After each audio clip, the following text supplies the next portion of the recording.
Hello everyone, this is Ashley Tucker. Thank you for joining me today. Today I'm sharing a card which uses some products from Spellbinders, and this card is actually part of a blog hop for the Spellbinders Club kits this month, and I definitely recommend you go over to my blog and check out that hop because there is a pretty awesome giveaway. I do want to mention that I know I've been gone for a little while. You might have noticed that, and that's just because I've been dealing with some health issues lately, and in fact I do have a little bit of a cold today, so you might hear that in my voice. That being said, I am starting to feel a little bit better, so I'm hoping to get back into a regular schedule again.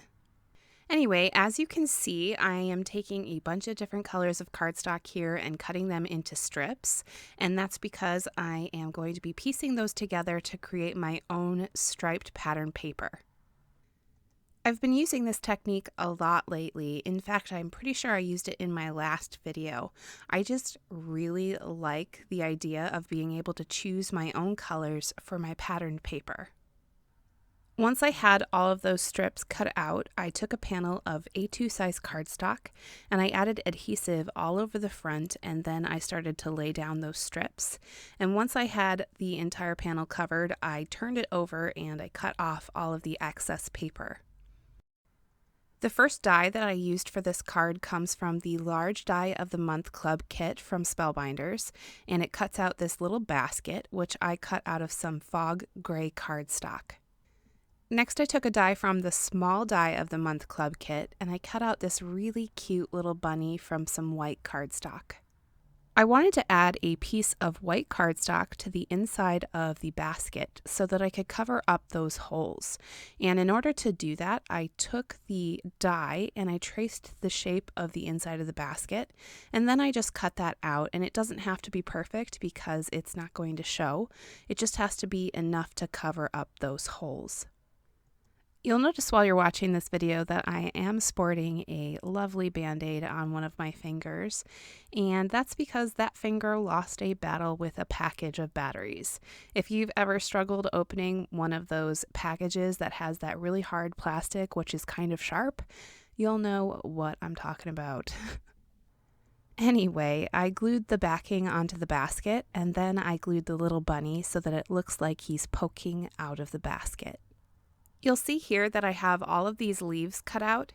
Now these leaves come from the Small and the Large Die of the Month Club kits, and I cut those out of vellum and I'm gluing them so that they are peeking out of the basket around the bunny. I set that aside for a moment and I took that patterned paper that I created out and I glued it onto a 5x7 card base right in the center. I took a panel of 5x7 white cardstock and I cut an oval out of the center, and then I popped it up with foam tape onto the card so that the patterned paper that I created is showing through that oval. I added little strips of foam tape all around the back of the basket and on the back of the bunny, and I popped that up in the center of the oval. For my sentiments, I decided to pull out two different stamps.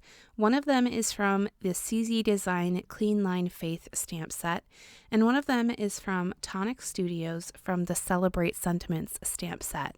And I stamped those with Versamark ink onto some slate gray cardstock, and then I embossed them in white. Now somehow I managed to turn off my camera when I placed these on the card, but I did cut them down into strips and then I popped them up onto the basket with some foam tape. Thank you so much for joining me today. I hope you really enjoyed this card design.